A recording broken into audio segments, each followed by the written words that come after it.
Hi friends, मु रश्मि आज गोटे सुंदर रेसिपी नहीं आसी जहाँ को आपण मैंने शेष पर्यंत न देखिले केवे भी विश्वास करेंगे यहाँ कौन केमी बनी। तो से मो सहित भिडर शेष पर्यंत रहा अनुरोध।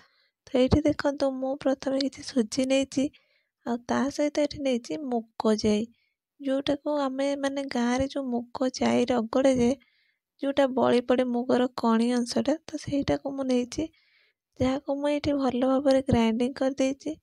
ता सहित ये मु चीनी नहीं, तो ये से मुग ग्राइंडिंग कर मुग सुजी आउ चीनी को प्रथम भल भाव मिसई देवी। तो ये मुझे सुजी नहीं से मुग नहीं जहाँ को भल भाव ग्राइंडिंग कर देती। और ये देखो मु प्रथम भल भाव सबूतिक मिक्स कर दूची।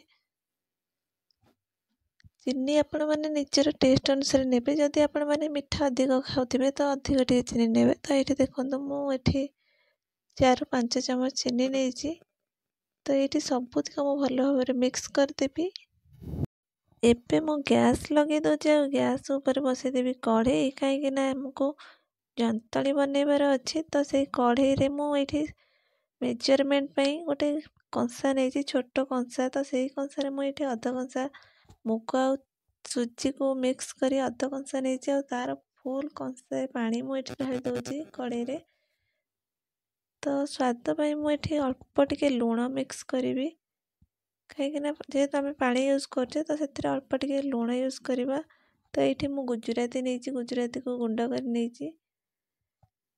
मुझे चोपा सह नहीं। आपण मैंने चाहिए केवल चोपा न पकई पारती।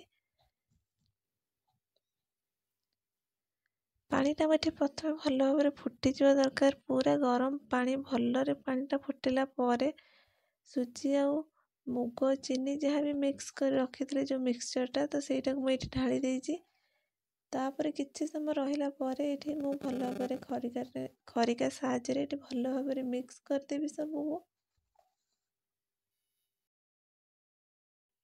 सबूतिक। ये देखो आस्ते आस्ते पानीटा सोक कर नब, सुजीटा जेहेतु ए पड़ी तो पानीटा जल्दी सोक कर।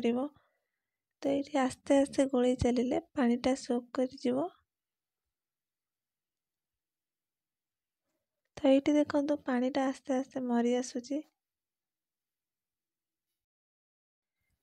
तो एबे एथर पानी टोटाल मर आउ जहाँ भी टिके टिके रहिबो सेटा ठंडा है भितर टोटाल हार्ड हो। तो से एतिकी रखिए जमीती हाथ में न लगे, बस से हिसाब रे आमर जंतणी प्रस्तुति करदेवा। तो ये मोर रेडी हो जंतणी। एबे मुझे गोटे जगह को काढ़ी ठंडा होगा छाड़देवी। आ ता भितर मुझे गैस आउ थे गैस लगे कढ़ई बसैबी। आउ एबे कढ़ई रे ढालिबी तेल। तो ये मु रिफाइन तेल नहीं।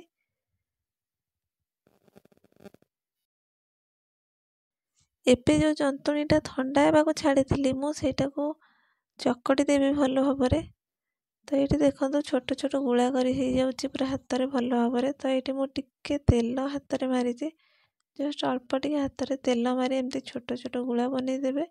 और से गुला को काकेरार सेप देते आपण मैंने चाहिए मंडा पिठा बन पारे पूरा दी ए। तो ये मुझे छोट छोट काकरा पिठा बनई हाथ साहाय्य एमती चिपटा करदेवे। बेसी पतला करेंगे जेहेतु ये मुग पड़ी, तो जस्ट टिके मोटा करेंगे।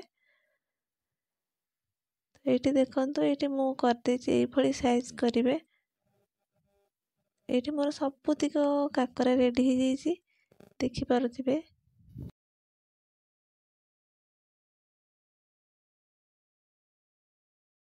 तारी भितर मोर तेलटा भी गरम हो जाए। गरम तेल रे मु बनईथिबा काकरा पकेबी। तो तेलटा भल भाव गरम हवा दरकार, जदि टिके भी ठंडा रहिबो तो पिठाटा तले लगी। तो से तेलटा पूरा टकमक गरम है से आम काकरा तक पकेबा। आस्ते आस्ते एमती टिके टिके तेल पकेला पिठाटा देखिए आपे आपे फुली पूरा गोल ही फुली। तो देखो टिके अपेक्षा कर जातु। तो देखो आस्ते आस्ते फुली आसला भी पिठाटा। तो ये देखो मोर पिठा पूरा रेडी आसला फुली आसला। किछिटा फुलिलाଣି ଆଉ किछिटा जोटा पछरे पड़िछि सेटा टिके पछरे फुलिबो। तो ये आमर पिठाटा आस्ते आस्ते फुली आसुची। एबे मु देखंतु खरिकारे ओल्टेई दउची। गोटे पट ହେଇଗଲା ପରେ आर पटटा ମଧ୍ୟ ଏଠି ହେଇଯିବ।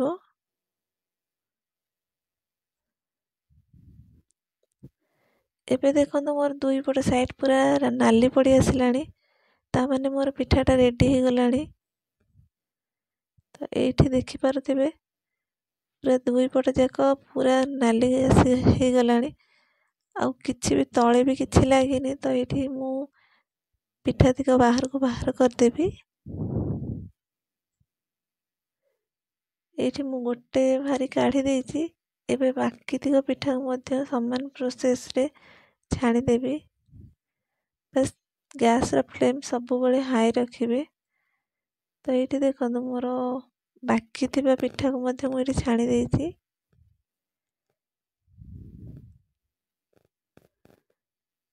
बस पिठा बहुत ही टेस्टी लगे। ऊपर पूरा क्रिस्पी और भितरटा टिके नरम रहिबो। जदि आपण माने चाहिए बिना चोपा छड़ा भी मुगरे मध्य बनै परिबे। जोटा हमें फाଳ मुग बजार जोटा बिक्री होची सेटा बनै परिबे। तो एठी देखंतु।